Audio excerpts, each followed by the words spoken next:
So managing tenants yourself might save you money, but is it really worth the stress and the time? Hey everybody, I'm Randy Wolfe, and before we dive in, be sure to subscribe to this channel if you are wanting to learn how to invest in real estate. And if you like, you can check out my private real estate community where I coach new and aspiring real estate investors. That link is in the description below. So here is the breakdown. There are pros and cons to whether or not you manage your property or you get property management. One of the pros of doing it yourself is you're going to save anywhere from 8 to 10% in management fees that you would normally be paying a property manager. So that is the going rate, 8, 10, some even 12% that you're going to pay a property manager. Another thing is you have the ability to build direct relationships with the tenants. This could be a pro or a con, I guess, really depends on how you look at it. And the third pro is you're going to learn the business hands-on. I do think it's a pretty good idea to manage your first property or two so that you kind of get the feel and understand how to do it. If you are a very busy professional, that might not be an option, and that's okay. If you have the time, it's maybe a good idea to at least do the first property or two to get your feet wet. But again, it just depends on your circumstances. Now, there are some cons to managing your own property. There's quite a few of them, actually. Number one is middle of the night calls, so to speak. So if a pipe bursts, if something major happens, there's the late night calls. I will say that doesn't typically happen. That's just kind of like the scenario everyone thinks about. But it's just random calls all the time, whether it's middle of the night, during the day, that sort of thing is a headache.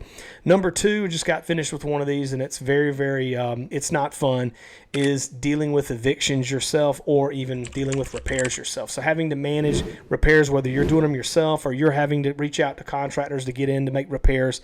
And if a tenant doesn't pay, having to go through that process to evict them is not a fun process. I always hate that. The last video that I just had on here was about how you can actually screen tenants. So if you do a good job, hopefully you don't have to evict anybody. But chances are if you do this long enough, you will have to, unfortunately, evict people. And so if you're managing the property yourself, guess what?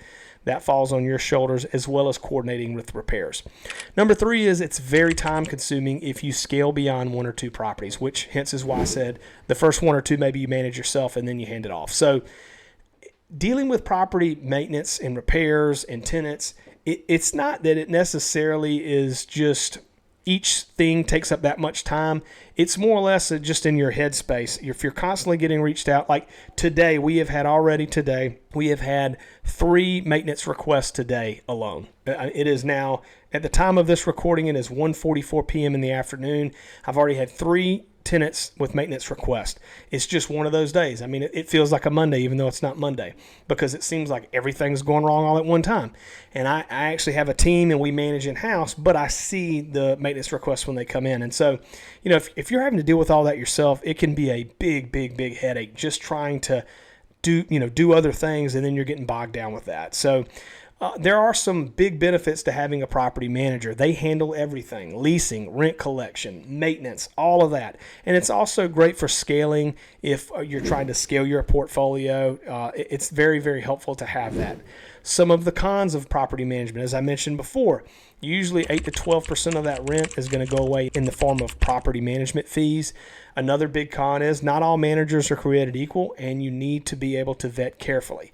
No one, and I mean no one, is going to look out for your money the way that you look out for your money. And so there are a lot of managers out there, unfortunately, that are not as good as others, and they don't care if they get a repair person out there and they charge an arm and a leg, because it's not their money. So that is one of the things, and you've got to kind of navigate and try to find good quality property management. So be sure, if you're considering this, you can take a couple action steps. If you only own one property, consider self-managing at least until you learn. Action step number 2 is if you're planning to grow, start interviewing property managers. Now, I'm a big proponent on this channel of taking massive imperfect action and basically learning while you do. And so even if you don't have a bunch of properties, starting to interview property managers now is going to help you in the future when it comes time to actually hire that property manager. So when you manage yourself or outsource, the key is making an intentional choice that aligns with your goals. So do that and you should hopefully have success. Be sure to subscribe for more. And next up, I'm going to talk to you about how much house you can afford with a 20% down payment. Look forward to seeing you on the next video.